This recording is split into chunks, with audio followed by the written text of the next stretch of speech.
अनजान वॉइस में आपका स्वागत है। सावन का महीना था। दिन भर बहुत तेज बारिश हो रही थी। उस दिन माँ को एक जरूरी काम था। इसी वजह से वह मुझे पड़ोस की आंटी के घर छोड़कर चली गई थी। उन दिनों में नया नया जवान हुआ था। मेरे अंदर के जज्बात भी कहीं भरपूर पड़े थे। मेरी आंटी भी दिखने में दूध की तरह सफेद थी, लेकिन वो एक विधवा औरत थी। वह बहुत बड़े घर में अकेली रहती थी। उस रात बारिश में भीगकर मेरे पूरे कपड़े गीले हो चुके थे। आंटी मुझे कहने लगी कि जगन, तुम एक काम करो, ये टॉवल पकड़ो और इससे अपने आप को अच्छे से पोंछ लो, नहीं तो तुम्हें सर्दी लग जाएगी। आंटी की बात सुनकर मैं तुरंत अपने कपड़े बदलकर टॉवल से पोंछने लगा। अभी मैं ये सब कुछ कर ही रहा था कि तभी अचानक आंटी ने दरवाजा खोला। मैं बिल्कुल निर्वस्त्र खड़ा था। आंटी ने दरवाजा बंद कर दिया और मेरे करीब आ गई। आंटी के जज्बात मैं समझने लगा था। उन्होंने आज बहुत ही सुंदर एक नाइटी पहनी हुई थी। वो मेरे करीब आकर कहने लगी, मैं सदियों से प्यासी हूँ, क्या तुम मेरी प्यास बुझा दोगे? ये सुनते ही मेरे अंदर का शैतान जागने लगा। मैंने तुरंत लाइट बंद कर दी और आंटी को बेड पर पटक दिया और फिर हम दोनों ने मिलकर एक दूसरे की जो गर्माहट अंदर बाहर करने लगी। आंटी भी पूरे जोश के साथ। ये कहानी उन दिनों की है जब मैं अपनी माँ के साथ गांव में रहता था। मेरे पापा इस दुनिया में नहीं थे। मेरी माँ ने मुझे पाल पोस कर बड़ा किया था। मेरी माँ लोगों के घरों में काम किया करती थी, जिससे हमारे घर का गुजारा होता था। हम लोग गरीब थे, लेकिन मुझे माँ ने बड़ी मेहनत से पढ़ाया लिखाया था। मेरी माँ मुझे कहा करती थी, बेटा अच्छे से पढ़ाई लिखाई करो ताकि कल को तुझे एक अच्छी सी नौकरी भी मिल जाए और जल्दी हमारी जिंदगी में ये गरीबी भी खत्म हो सके। मैं पढ़ाई तो पूरी शिद्दत से करता था, लेकिन जो मेरी संगति थी दोस्तों के साथ सही नहीं थी। मेरे दोस्त मुझे अक्सर पढ़ाई से भड़काया करते थे। अक्सर मैं शाम को अपने दोस्तों के साथ बैठता तो वह मुझे बैठकर वह वाली वीडियो दिखाया करते थे। वहाँ तो मैं उन सबको मना कर दिया करता था, लेकिन फिर धीरे धीरे मेरी भी उन आदत बन गई। वो सब वीडियो को देखने में दिलचस्पी बढ़ने लगी थी। मैं ताजा जवान हुआ था, इसलिए अपने जज्बातों पर काबू न पा सका और जो मेरे दोस्त लोग करते थे, मैं भी उन सब के साथ मिलकर वही सब करने लगा था। लेकिन मैं अपनी पढ़ाई में भी पूरा मन लगाकर पढ़ता था ताकि अपनी माँ को मुझे बोलने का मौका ना मिले। इसी तरह मेरी जिंदगी भी खुशी खुशी गुजर रही थी। फिर एक दिन हमें पता चला कि हमारे मोहल्ले में एक नई पड़ोसन रहने के लिए आई है। शुरू में तो हम उससे ज्यादा बातचीत नहीं करती थे, लेकिन जब भी मैं छत पर चढ़ता तो वह मुझे बड़ी ही अजीब नजरों से देखा करती थी। वह दिखने में तो मेरी माँ से कम उम्र की थी। एक दिन मैं शाम को अपने दोस्तों के साथ बैठा, तभी वह कहने लगे, मोहल्ले में तो एक खूबसूरत औरत आई है, सुना है कि वह विधवा है और उसका कोई भी नहीं है। जब मैंने ये खबर अपने दोस्तों के मुंह से सुनी और अपनी माँ को बताया तो माँ भी मुझे कहने लगी कि हाँ, आज ही मेरी उस औरत से बात हुई थी, वह बहुत ही दिल की अच्छी औरत है।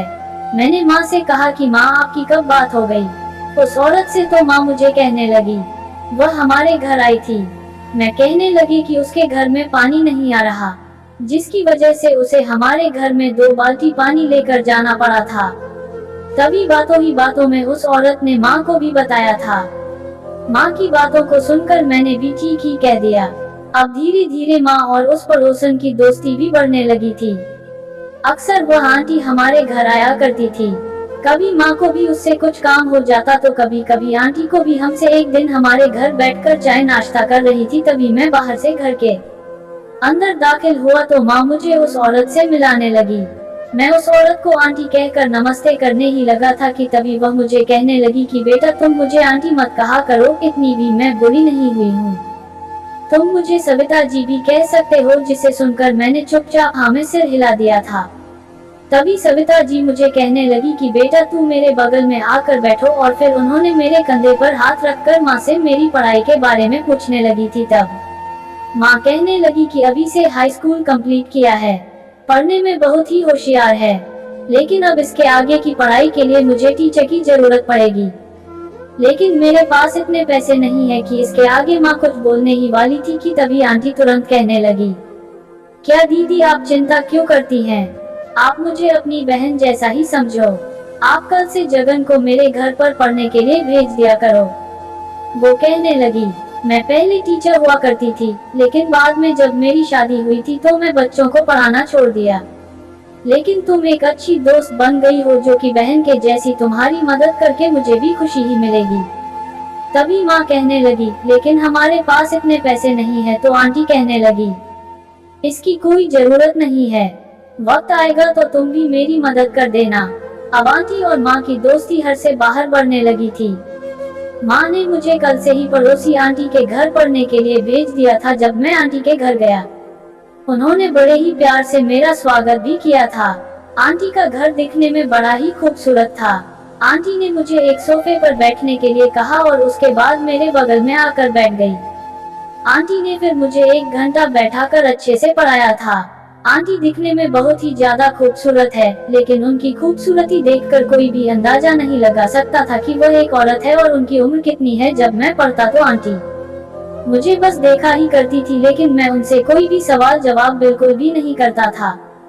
आंटी बार बार मेरे सर पर हाथ रख देती थी और जब पढ़ाई खत्म हो जाने के बाद मैं घर के लिए निकलता तो मुझे कहा करती थी कि बेटा तुम एक गिलास जो जूस पी कर जाया करो, तुम दिन ब दिन बहुत ही ज्यादा कमजोर होते जा रहे हो। मैं भी आंटी की बातों को मना नहीं कर पाता था, इसी वजह से जूस का गिलास भी पी लेता था। लेकिन अब रोज यही कुछ होने लगा था। मुझे भी आंटी बहुत ही अच्छी लगने लगी थी। मैं सोचता था कि पहले आंटी हमारी जिंदगी में आ जाती तो कितना ही अच्छा होता। अब मेरी माँ और आंटी दोनों बहनों जैसा रहने लगी थी। शाम को जब मैं अपने दोस्तों के साथ बैठा तब वो मुझे कहा करते, तेरे पास तो अच्छा मौका है, उस औरत को देखने का कितनी खूबसूरत है। जिसे सुनकर मैं बड़ा ही गुस्सा होता। वो मुझे पढ़ाती हैं और तुम गलत बात मत किया करो। अब धीरे धीरे मुझे भी आंटी बहुत ही अच्छी लगने लगी थी। अब मैं भी आंटी के करीब आकर चुपचाप बैठ जाया करता था। अब मुझे आंटी से बात करने में शर्म नहीं आती थी। मेरी माँ घर के काम काजों में बिजी रहा करती थी, तभी मैं आंटी के घर में चला जाया करता था और मेरी दोस्ती भी अब बढ़ती ही जा रही थी। मैं आंटी के साथ पूरा फ्रेंडली हो चुका था। मैं उनसे हर बात शेयर करता था जो मैंने कभी अपनी माँ से भी न की हो। आंटी मुझे पूछने लगी कि तुम तो जवान हो और तुम्हारी उम्र के लड़के तो गर्लफ्रेंड रखते हैं, क्या तुम्हारी कोई गर्लफ्रेंड नहीं है? जिसे सुनकर मैंने कहा कि नहीं नहीं आंटी, मेरी कोई गर्लफ्रेंड नहीं है। तभी आंटी कहने लगी, क्या तुम्हारी चाहत नहीं होती? तो मैं आंटी को गहरी आंखों से देखने लगा था। आंटी के अंदर एक अजीब सी चाहत नजर आ रही थी जो मैं कभी समझ में नहीं पाया था। अब आंटी रोज मुझे एक जूस का गिलास पिलाती थी। धीरे धीरे मेरा 12वीं के कक्षा के एग्जाम भी नजदीक आने लगे थे। इसी वजह से मैं आंटी के घर देर रात तक पढ़ाई करता था। माँ भी मुझे इस बात से मना नहीं करती थी, लेकिन जब भी मैं वो जूस का गिलास पीता तो मेरे शरीर में एक कमजोरी सी आने लगती थी।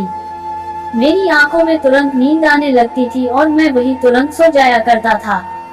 जब मैं सुबह उठता तो मेरा शरीर पूरा अकड़ जाता था, मानो जैसे मैं बहुत ही काम किया हूँ। अपने कपड़े भी देखता तो मेरे कपड़ों की हालत भी खराब हुई होती। मुझे लगा कि शायद ज्यादा पढ़ाई करने की वजह से मुझ में अब दिन ब दिन थकावट हो रही है। इसी वजह से मैं ज्यादा ध्यान पढ़ाई पर नहीं लगा पा रहा था। आंटी भी सुबह सुबह मेरे लिए फ्रेश ब्रेकफास्ट बनाकर मेरे सामने रख देती थी, जिसे मैं बड़े मजे से खाता था और उसके बाद मैं अपने घर के लिए रवाना हो जाता था। घर आकर माँ मेरे सर पर हाथ रख देती, कहती मेरा बच्चा दिन रात खूब मेहनत करता है, भगवान इसकी सफलता फल जरूर देंगे। अब दिन ब दिन पूरी लगन के साथ में पढ़ाई किया करता था, लेकिन अब मेरे अंदर दिन ब दिन कमजोरी होती जा रही थी। मेरा चेहरा पहले से मुकाबले काफी ज्यादा डर चुका था। मैं जब भी शाम को आंटी के घर पढ़ने के लिए बैठता, आंटी मुझे जूस का गिलास पकड़ा देती, जिसे पीने के बाद मुझे तुरंत नींद भी आने लगती। रोज इसी तरह मेरे साथ हो रहा और सुबह उठने पर मेरे कपड़े पूरे खराब होते थे। शर्म के मारे मैं इस बारे में आंटी से कोई बात नहीं करता था। एक दिन मैंने सोचा कि मैं माँ से इस बारे में बात करता हूँ, लेकिन मैंने सोचा कि आखिर मैं माँ को कहूँगा भी क्या, मुझे ये भी नहीं मालूम था। एक दिन मैंने सोचा कि आज मैं आंटी को कहूँगा कि मेरा जूस पीने का मन नहीं है। पता नहीं कैसा है जिसे पीने के बाद मुझे नींद आने लगती है, क्योंकि कुछ दिनों से मैं अपनी पढ़ाई पर ज्यादा ध्यान नहीं दे पा रहा था। मैं अक्सर जल्दी सो जाया करता था। इसी वजह से मैं ये जानने के लिए किचन में गया मैंने तभी देखा कि आंटी उस जूस के गिलास के अंदर एक गोली मिला रही थी। वह गोली क्या चीज की थी, ये सोचकर मैं बड़ा ही हैरान हो गया था। आंटी वापस मेरे पास ही आने वाली थी। इसी वजह से मैं चुपचाप तुरंत भागता हुआ जाकर सोफे पर बैठ गया और फिर ऐसा जाहिर करने लगा जैसे मुझे कुछ मालूम ही नहीं है। अब मैं मन ही मन बड़ा ही परेशान हो रहा था कि आंटी ने उस जूस के गिलास में आखिर क्या मिलाया था। कहीं मेरे साथ कुछ गलत तो नहीं कर रही। मेरे अंदर अब बहुत सारे सवाल चलने लगे थे। कहीं मुझे नींद इसी वजह से तो नहीं आ रही थी, कहीं आंटी मुझे नींद की दवा दे रही हो। मेरे मन में सवाल चलते ही जा रहे थे। इसकी वजह से मेरे माथे से पसीना भी छूटने लगे थे। तभी आंटी मेरे पास आए और कहने लगी, क्या बात है जगन बेटा, तुम्हारे माथे से पसीना क्यों छूट रहे हैं? मैंने कहा कि पता नहीं, मुझे तबीयत कुछ ठीक से नहीं लग रही। तभी आंटी कहने लगी कि यह तुम जूस पी लो, देखना तुम्हारी सेहत कितनी अच्छी हो जाएगी। लेकिन आंटी को मना भी नहीं कर पा रहा था। आज जानना चाहता था कि आंटी मेरे साथ आखिर ऐसा क्या कर रही है। मैं मन ही मन अपने माँ और अपने भगवान को याद कर रहा था। माँ भी मेरे बगल में नहीं थी कि मैं उन्हें बता सकता था। तभी आंटी का एक फोन आया और वह फोन लेकर बाहर चली गई। मैंने तुरंत मौका पाकर उस जूस को गमले में फेंक दिया और आंटी के सामने नाटक करने लगा जैसे मैंने जूस का गिलास पूरा खत्म कर लिया। जूस पीने के बाद मुझे तेज नींद आती थी रोज, इसी वजह से आज मैं जानबूझकर नींद आने का बहाना करने लगा था। तभी आंटी मुझे पकड़कर कमरे में ले गई और वहां जाकर मुझे बिस्तर पर लिटा दिया। मेरे माथे से पसीने छूट रहे थे, मेरे साथ कुछ गलत ना हो जाए। तभी आंटी कुछ देर कमरे को बंद करके बाहर चली गई। तभी मैं मौका पाकर मैं तुरंत कमरे में मोबाइल का कैमरा ऑन करके छुपा दिया ताकि मैं जान सकूं कि आंटी चाहती क्या है। और मैं तभी बिस्तर पर आकर फिर दोबारा आंखें बंद कर ली। कुछ देर के बाद आंटी दोबारा कमरे में दाखिल हुई। इस बार उन्होंने कपड़े बदले हुए थे, लेकिन मैं अच्छे से देख नहीं पा रहा था।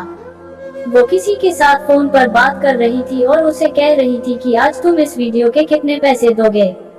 वो कहने लगा कि तुम बहुत ही अच्छी वीडियो बनाती हो, कल से तुम्हें हम और अच्छी खासी रकम भी देंगे। उसकी बातों से ऐसा लग चुका था कि वह मेरे साथ कुछ गलत करती हैं और वो वीडियो बनाकर बेचा करती हैं। तभी फोन रखने के बाद आंटी कपड़े बदलने वाली थी कि तभी मैंने तुरंत आंटी का हाथ पकड़ लिया। मुझे होश में आता देख आंटी पूरी तरीके से चौंक गई थी। वो कहने लगी, तुम सोई नहीं, इसका मतलब तुम नाटक कर रहे थे।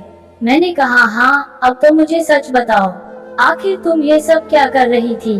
मैं जवान था और मेरे अंदर ताकत ज्यादा थी, इसी वजह से मैंने आंटी को तुरंत पकड़ लिया और बांध दिया। आंटी मेरे आगे भीख मांग रही थी। मौका पाकर मैंने वह वीडियो पुलिस को फोन करके उन्हें दिखा दी। पुलिस कहने लगी, ये औरत हर जगह जाकर मासूम लड़कों को फंसाती है और वीडियो बनती है और उनको अच्छे दामों में बेचा करती है, यानी कि यह गलत काम करती है। हम कब से इसकी तलाश कर रहे थे और तुमने इसे पकड़ने में हमारी मदद की है, तो तुम्हें इनाम के तौर पर 10,000 रुपए मिलेंगे। मेरे होश उड़ गए थे। जब माँ को ये खबर मिली तो उनको मन ही मन बहुत दुख हुआ था, क्योंकि वह औरत को अपनी समझने लगी थी। लेकिन मैंने माँ को कहा कि जो होता है अच्छे के लिए होता है, और आज मेरे पास 10,000 रुपए भी है जिसमें की पढ़ाई भी हो जाएगी और तुम घर बैठकर छोटा मोटा काम भी कर सकती हो। इसी तरह साल भी बीत चुका था। मैं अपनी पढ़ाई में पूरा टॉप हासिल किया था, इसी वजह से मुझे जल्दी एक अच्छी नौकरी भी मिल गई थी। अब मैं खुशी खुशी अपनी माँ के साथ रहने लगा था। तो दोस्तों, आप लोगों को ये कहानी कैसी लगी कमेंट करके जरूर बताएं। अगर आप हमारे चैनल पर नए आए हैं तो हमारे चैनल अनजान वॉइस को लाइक एंड सब्सक्राइब करके जरूर जाइएगा। फिर मिलेंगे एक और दिलचस्प कहानी के साथ। धन्यवाद।